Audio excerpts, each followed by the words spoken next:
The economic liberalization in India was started on 24th July 1991। यानी कि friends जो liberalisation की जो पॉलिसी थी इंडिया में वो 24 जुलाई 1991 से स्टार्ट की गई। नेक्स्ट है the new liberal policies included, यानी कि जो न्यू लिबरल पॉलिसीज थी उसके अंदर क्या क्या चीज़ों को इंक्लूड किया गया। फर्स्ट है ओपनिंग फॉर इंटरनेशनल ट्रेड, यानी कि इंटरनेशनल ट्रेड के लिए सारे जितने भी रिस्ट्रिक्शंस थे वो सब हटा दिए गए। एंड इन्वेस्टमेंट डीरेगुलेशन कर दिया गया। इनिशिएशन ऑफ प्राइवेटाइजेशन, यानी कि प्राइवेटाइजेशन के लिए ओपन अप कर दी गई सारी चीज़ें। Tax reforms and inflation controlling measures took place, यानी कि जो टैक्स रिफॉर्म्स थे उनको लिबरल कर दिया गया। इन्फ्लेशन कंट्रोलिंग मेजर्स को ले लिया गया, अडॉप्ट कर लिया गया। यानी कि फ्रेंड्स बहुत सारी चीज़ें इस तरह की ओपन अप कर दी गई जिससे कि कोई भी कंट्री किसी भी कंट्री से ट्रेड कर ले, और अगर किसी भी तरह का रिस्ट्रिक्शन है तो उसको लिबरल कर दिया गया या फिर उसको हटा दिया गया। नेक्स्ट है privatisation is the transfer of ownership of the property of business from a government to a privately owned company. यानी कि फ्रेंड्स अगर प्राइवेटाइजेशन का मीनिंग पूछा जाता है तो प्राइवेटाइजेशन का मतलब होता है कि अगर गवर्नमेंट की तरफ से कोई भी बिजनेस किया जा रहा है तो उसकी ओनरशिप को प्राइवेट को ट्रांसफर कर दिया जाता है। यानी कि फ्रेंड्स कोई भी ऐसा डिपार्टमेंट या सेक्टर लगता है कि गवर्नमेंट उसको हैंडल नहीं कर पा रही है या फिर जो प्राइवेट सेक्टर है उसको बेटर तरीके से कर सकती हैं, तो वहाँ पे ओपन अप कर दिया जाता है कि प्राइवेटाइजेशन जो प्राइवेट कंपनीज हैं वो वहाँ पर आके इन्वेस्ट करें और उस बिजनेस को कंटिन्यू करें या फिर उसको चलाने में उनकी हेल्प करें। नेक्स्ट आता है फुटनोट्स। फुटनोट्स क्या होता है? तो फ्रेंड्स फुटनोट एक स्पेशल रेफरेंस होता है या फिर हम एक एक्सप्लेनेशन भी बोल सकते हैं। Date can not be incorporated in the table is given, यानी कि जो टेबल जो होती है उसमें ये दिया नहीं होता है। बेसिकली जो फुटनोट्स होते हैं ये मोस्टली जो पेज होता है हमारा उसके बॉटम में गिवन होते हैं। ये एक रेफरेंस होते हैं, जो भी आप कुछ मेंशन कर रहे हैं कीवर्ड में उसको नीचे वहाँ पे एक्सप्लेनेशन दिया होता है बहुत छोटा सा कि इसका क्या मतलब है। नेक्स्ट है sampling is a technique which helps in understanding the parameters and characteristics of the universe and population. यानी कि फ्रेंड्स सैम्पलिंग एक टेक्निक है जिसके अंदर हम अंडरस्टैंड करते हैं पैरामीटर्स एंड कैरेक्टरिस्टिक्स को, जो भी हमने पॉपुलेशन या यूनिवर्स के ऊपर हम रिसर्च कर रहे हैं उसके ऊपर हमें एक अंडरस्टैंडिंग देती है हमें सैम्पलिंग। नेक्स्ट आता है सेंट्रल वैल्यू। तो फ्रेंड्स सेंट्रल वैल्यू एक सिंगल वैल्यू होती है जो कि हमारे एक पूरे एंटायर डेटा को रिप्रेजेंट करती है। यानी कि फ्रेंड्स कोई भी हम वैल्यू ले लें, जैसे कि हमारी वैल्यू है 2 एंड 4, तो फ्रेंड्स अगर हम इसकी सेंट्रल वैल्यू निकालनी है तो हम क्या करेंगे 2 + 4 को ऐड कर देंगे, अपॉन क्या करेंगे ये हमारे पास दो वैल्यू हैं तो डिवाइडेड बाय 2 कर दी, तो इसका क्या आंसर निकल कर आएगा, सेंट्रल वैल्यू हमारी हो जाएगी 3। तो फ्रेंड्स एक सिंगल वैल्यू ने क्या किया, रिप्रेजेंट कर दिया हमें दोनों नंबर। यानी कि फ्रेंड्स अगर कोई कहे कि सेंट्रल वैल्यू 3 है तो इसकी जो मेन वैल्यू थी वो क्या हो सकती है, तो अगर सेंट्रल वैल्यू 3 है तो मेन वैल्यू 2 या 4 ही होगी, क्योंकि जो सेंट्रल वैल्यू होती है उसके आसपास की वैल्यू ही हमारी मेन वैल्यू कहलाती है। नेक्स्ट है डिस्पर्जन। डिस्पर्सन होता है हमारा scatteredness of items around a measure of central tendency, यानी कि जो भी हमारी सेंट्रल टेंडेंसी है उसके आसपास जो भी स्कैटर्डनेस है, जो भी वैल्यू है हमारी, वो हमारी डिस्पर्जन कहलाती है, जो कि सेंट्रल वैल्यू के आसपास ही होती है। नेक्स्ट आता है हमारा Baumol model. Baumol model, according to this model a company will sell securities and realise cash, this cash is used to make payments. यानी कि फ्रेंड्स बोमल मॉडल के अंदर कंपनी सिक्योरिटीज को सेल करती है और उनको सेल करने से जो भी उसे कैश प्राप्त होता है उस कैश को वो एज अ पेमेंट के पर्पज से यूज करती है, तो वो हमारा बोमल मॉडल है। मिलर मॉडल बात करता है हमारे आर्बिट्रेज प्रोसेस की। आर्बिट्रेज प्रोसेस क्या होता है फ्रेंड्स? आर्बिट्रेज प्रोसेस वो प्रोसेस होता है जिसके अंदर अगर टू पार्टीज के बीच किसी भी तरह का डिस्प्यूट होता है तो वहाँ पे आर्बिट्रेज जो होता है या आर्बिट्रेटर जो होता है वो हेल्प करता है उन दोनों के बीच जो भी केस हुआ है उसको सॉर्ट आउट करने में। आर्बिट्रेज जो पर्सन होता है वो दोनों पार्टी का ही कंसर्न होना चाहिए, वो दोनों पार्टी का ही जान पहचान वाला होना चाहिए। ऐसा नहीं है कि एक पार्टी को जान पहचान है उससे और दूसरी पार्टी उससे रिलेटेड नहीं है, तो वो आर्बिट्रेज जो पर्सन होगा वो दोनों पार्टी से ही कनेक्टेड होना चाहिए। नेक्स्ट आता है working capital management is defined as the excess of current assets over the current liabilities. यानी कि फ्रेंड्स वर्किंग मैनेजमेंट की अगर हम बात करें, वर्किंग कैपिटल मैनेजमेंट की, तो ये बताता है हमें कि हमारी जो करंट एसेट्स है वो हमारी करंट लायबिलिटीज से कितना ऊपर है। यानी कि फ्रेंड्स अगर करंट एसेट्स हमारी ज़्यादा है ओवर करंट लायबिलिटीज, तो वो जो डिफरेंस आएगा वो हमारा वर्किंग कैपिटल कहलाता है, वर्किंग कैपिटल मैनेजमेंट। हम बात करते हैं, अगर हमारा interest rate of return is more than cost of capital होगा, तो वहाँ पर हमारी जो हाइपोथेसिस होगी वो एक्सेप्ट कर ली जाएगी, ठीक है। लेकिन अगर हमारा इंटरनल रेट ऑफ रिटर्न लो है कॉस्ट ऑफ कैपिटल से, तो वहाँ पे हमारी जो हाइपोथेसिस है वो रिजेक्ट कर दी जाएगी। नेक्स्ट आता है IRR। यानी कि फ्रेंड्स IRR जिसको इंटरनल रेट ऑफ रिटर्न भी बोलते हैं, उसको किन किन नामों से जाना जाता है? तो फ्रेंड्स इसको हम इकोनॉमिक रेट ऑफ रिटर्न बोलते हैं, discounted cash flow rate of return भी बोलते हैं, इफेक्टिव इंटरेस्ट रेट भी बोलते हैं और ईडॉल इन्वेस्टमेंट भी बोलते हैं। तो ये इन सभी नामों से जानी जाती है, तो आप इन नाम को याद कर लीजिएगा अच्छे से, क्योंकि किसी भी नाम के थ्रू पूछा जा सकता है। नेक्स्ट आता है the terminal value technique is based on the assumptions that all future cash inflows are reinvested as were at the then prevailing rate of interest until the end of the economic life of the project। यानी कि friends terminal value technique के अंदर यहाँ पे ये बताया गया है कि जो भी फ्यूचर में कैश इनफ्लोज होने वाला है, या तो उसको रीइन्वेस्ट कर दिया जाए, या फिर जो भी इंटरेस्ट की जो प्रिवेलिंग रेट है उस तक एंड में उस प्रोजेक्ट को फिनिश कर दिया जाए। क्योंकि टर्मिनल वैल्यू का मतलब ये है कि आपको जो भी वैल्यू आपके मार्केट में है उसी वैल्यू पर आप उसको सेल कर दें उस प्रोडक्ट को। नेक्स्ट आता है profitability index. Friends profitability index ये हमें बेनिफिट्स बताता है प्रेजेंट वैल्यू के पर rupees invested in the proposal. यानी कि फ्रेंड्स जो भी हमारी जो इन्वेस्टेड वैल्यू है, जो भी इन्वेस्टेड हमारा प्रपोजल है, उसकी प्रेजेंट में कितनी वैल्यू है, ये हमारा प्रॉफिटेबिलिटी इंडेक्स के थ्रू बताया जाता है। इसको हम बेनिफिट कॉस्ट रेशियो और प्रेजेंट वैल्यू इंडेक्स भी बोलते हैं, ठीक है।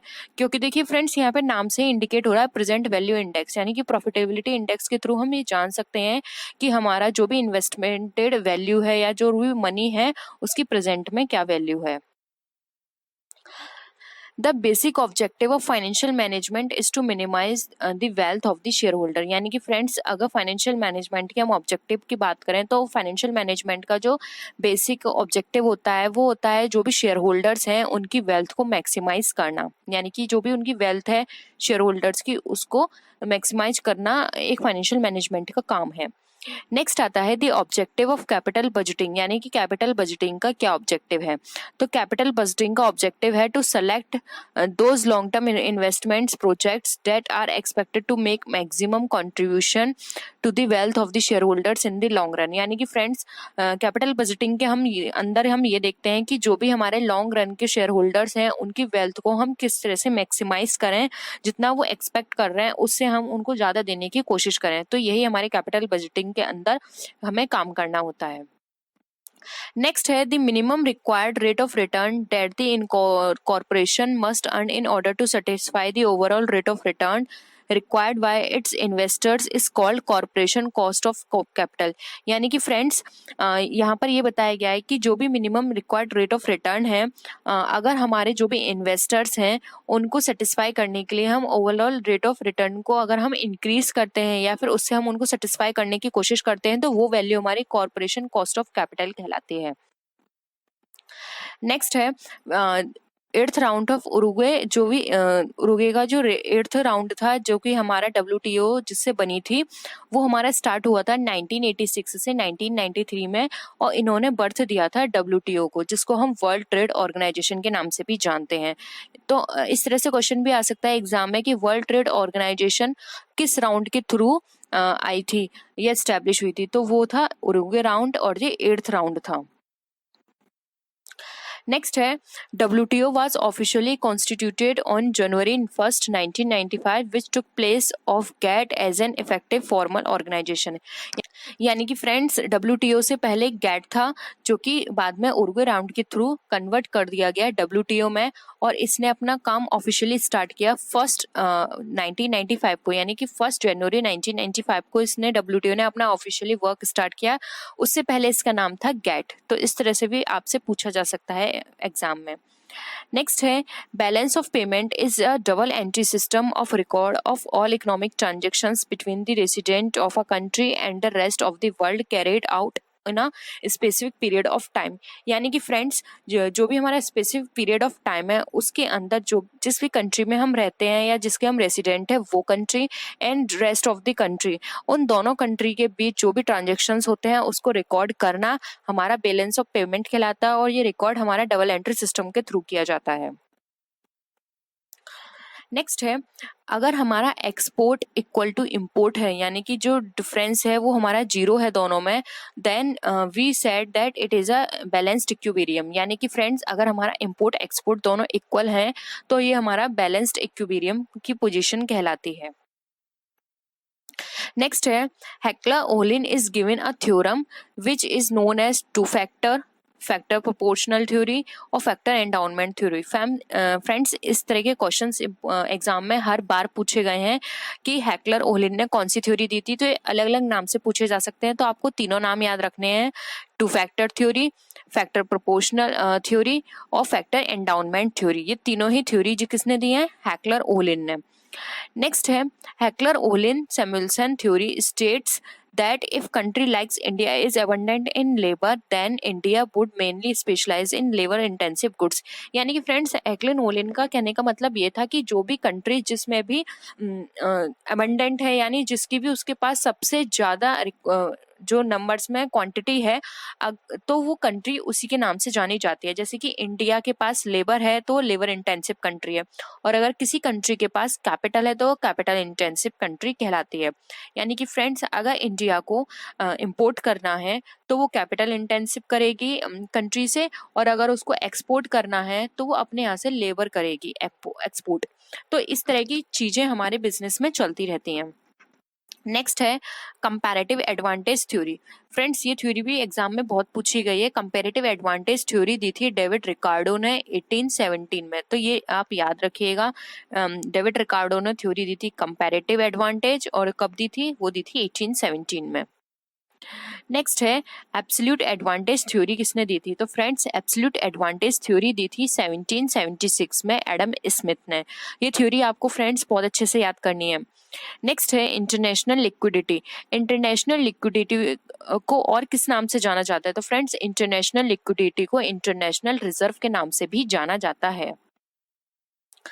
नेक्स्ट है FAO। FAO की क्या फुल फॉर्म है, तो FAO की फुल फॉर्म है फूड एग्रीकल्चर ऑर्गेनाइजेशन, और ये इस्टेब्लिश हुई थी 16 अक्टूबर 1945 को। यानी कि फ्रेंड्स FAO की फुल फॉर्म आपसे पूछी जा सकती है और इस्टेब्लिशमेंट पूछा जा सकता है। तो FAO की फुल फॉर्म है फूड एग्रीकल्चर ऑर्गेनाइजेशन और इस्टेब्लिश हुई थी 16 अक्टूबर 1945 को। नेक्स्ट है ओपेक। ओपेक की फुल फॉर्म क्या है, तो ओपेक की फुल फॉर्म है organisation of petroleum exporting countries, जो कि फाउंड हुई थी बगदाद में, और ये इसका जो एस्टेब्लिशमेंट है वो हुआ था सितंबर 1960 में। ठीक है फ्रेंड्स। नेक्स्ट है ACU। ACU की फुल फॉर्म है एशियन क्लीनिंग यूनियन, और ये एस्टेब्लिश हुई थी 19 अप्रैल को with a view to provide the clearing facilities in current international transaction. जो भी करंट इंटरनेशनल ट्रांजेक्शन है उसको क्लियरिंग फैसिलिटीज देने के लिए सभी एशियन कंट्रीज में ये फैसिलिटी को दिया गया था, और इसका हेडक्वार्टर जो है वो तेहरान में है, जो कि ईरान में है। नेक्स्ट है on 12 December 1945 GATT was abolished and replaced by WTO, जो कि अभी फ्रेंड्स हमने पहले भी पढ़ा था, और जिसने अपनी एग्जिस्टेंस स्टार्ट की 1 जनवरी 1995 से। इसका जो ऑब्जेक्टिव था वो था प्रोवाइड करना इक्वल अपॉर्चुनिटीज को सभी कंट्रीज को जो कि उसकी मेंबर कंट्रीज होंगी इंटरनेशनल मार्केट में, और उनका जो कोई भी बिना किसी फेवर के ये WTO उनके साथ वर्क करेगी और उनके साथ डीलिंग करवाएगी।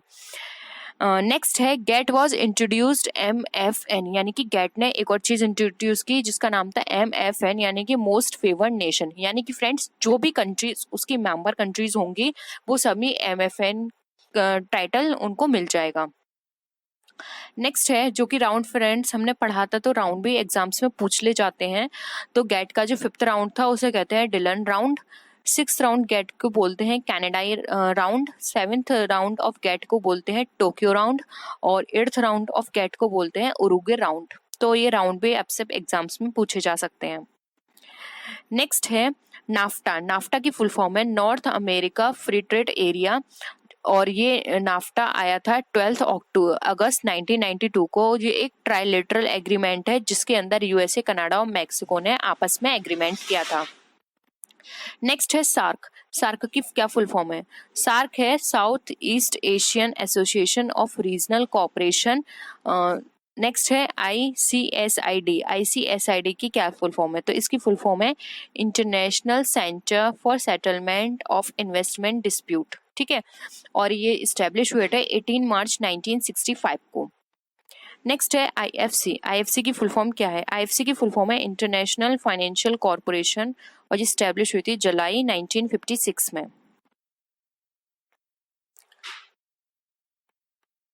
नेक्स्ट है ADB। ADB की फुल फॉर्म है एशियन डेवलपमेंट बैंक, और ये स्टैब्लिश हुई थी दिसंबर 1966 में on the recommendations of ECAFE, यानी कि European commission for Asia and far east. तो ये चीज़ें फ्रेंड्स बहुत ही इंपॉर्टेंट है जो कि मैं आपको शॉर्ट में बता रही हूँ, तो आपको इन सबको बहुत अच्छे से याद करना है। नेक्स्ट है FPO मार्क। FPO मार्क होता है फ्रेंड्स फूड प्रोसेसिंग ऑर्डर, और ये सर्टिफिकेशन मार्क होता है जो कि सभी फ्रूट प्रोडक्ट्स कंपनी जो होती हैं जो प्रोसेस करती हैं उनके लिए मैंडेटरी होता है, जो कि पैक्ड फूड होते हैं, जैसे कि कोई फ्रूट है, बिवरेज है, फूड जैम है, क्रशेज हैं, स्क्वैश है, इन सब के लिए ये वाले मार्क होना बहुत ही इंपॉर्टेंट है। नेक्स्ट है एग मार्क। ये सर्टिफिकेशन होता है एम्प्लॉयड ऑन एग्रीकल्चर प्रोडक्ट। जो भी एग्रीकल्चर प्रोडक्ट होते हैं उसके लिए ये मार्क बहुत ही इंपॉर्टेंट है, और ये अप्रूव किया जाता है directorate of marketing and inspection के द्वारा।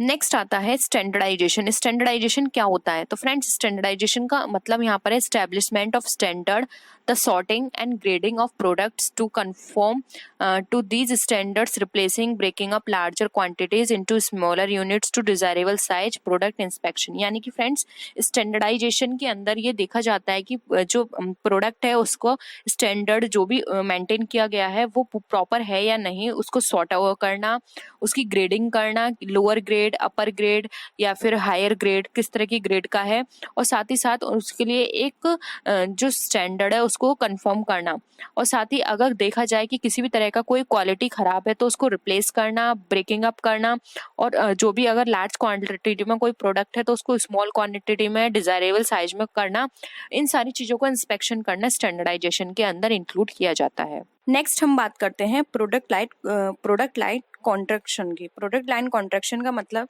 यहाँ पे फ्रेंड्स इसको हम प्रोडक्ट कॉन्ट्रैक्शन और प्रोडक्ट मिक्स भी बोलते हैं।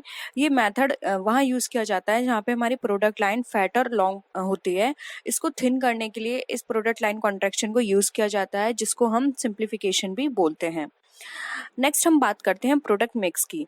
प्रोडक्ट मिक्स और प्रोडक्ट पोर्टफोलियो दोनों एक ही चीज़ हैं। आप इसको प्रोडक्ट मिक्स भी बोल सकते हैं, प्रोडक्ट पोर्टफोलियो भी बोल सकते हैं, यानी कि प्रोडक्ट पोर्टफोलियो के अंदर प्रोडक्ट की डिफरेंट वेराइटीज बोल सकते हैं, डिफरेंट लाइन बोल सकते हैं, ठीक है। इन दोनों के जो प्रोडक्ट पोर्टफोलियो होता है उसके कॉम्बिनेशन के अंदर सभी तरह के प्रोडक्ट को ऑफर किया जाता है एक कंपनी के द्वारा सेल करने के लिए। नेक्स्ट है कोर प्रोडक्ट। कोर प्रोडक्ट कौन से प्रोडक्ट होते हैं? तो फ्रेंड्स कोर प्रोडक्ट वो प्रोडक्ट्स होते हैं जिसके अंदर कुछ फंडामेंटल बेनिफिट्स और सर्विसेज प्रोवाइड होती हैं जो कि कस्टमर को दी जाती हैं। इनके अंदर हम ये बोल सकते हैं कि for example rest and sleep is the core benefit in case of hotel. यानी कि होटल में जब आप किसी भी तरह की सर्विस लेते हैं तो उसके अंदर रेस्ट एंड स्लीप जो बेनिफिट आपको प्रोवाइड किए जाते हैं वो उसके कोर प्रोडक्ट है। नेक्स्ट आता है बेसिक प्रोडक्ट। बेसिक प्रोडक्ट ये physical dimension of a product होता है। इसके अंदर होटल के bedroom, bathroom, toils, desk, dresser, closet और बेसिक प्रोडक्ट और भी आते हैं। जैसे कि जो भी आप प्रोडक्ट यूज़ करते हैं उसका बेसिक चीज़ क्या है, यानी कि अगर आप हॉस्पिटल में जाते हैं तो वहाँ का बेसिक क्या है कि आपको ट्रीटमेंट मिलना, तो वहाँ का ये ट्रीटमेंट मिलना हॉस्पिटल के अंदर वो आपका बेसिक प्रोडक्ट है। Expected product. It means a set of attributes and conditions that buyer normally expect when they buy the product. यानी कि फ्रेंड्स एक्सपेक्टेड प्रोडक्ट वो प्रोडक्ट होते हैं जब भी आप कुछ भी प्रोडक्ट परचेस करते हो तो वहाँ से आप कुछ एक्सपेक्ट करते हो। यहाँ पे एक एग्जांपल है, hotel customer aspects a clean bed, fresh towel, working lamp and quiet room. यानी कि फ्रेंड्स जब भी आप किसी होटल को बुक करते हो तो वहाँ पे आप क्या एक्सपेक्ट करते हो कि वो रूम क्लीन हो, उसमें प्रॉपर फ्रेश टॉवल्स रखे हों, वर्किंग लैम्प हो। अगर ये सब चीज़ें यहाँ पे नहीं होंगी तो क्या है, आपकी एक्सपेक्टेशन क्या है, वहाँ पे खराब हो जाएंगी। आपने एक्सपेक्ट किया था कि आपको जो रूम मिलेगा वो बिल्कुल वेल फर्निश्ड होगा, जबकि वो उसमें किसी भी तरह की कोई फैसिलिटी प्रोवाइड नहीं की गई है।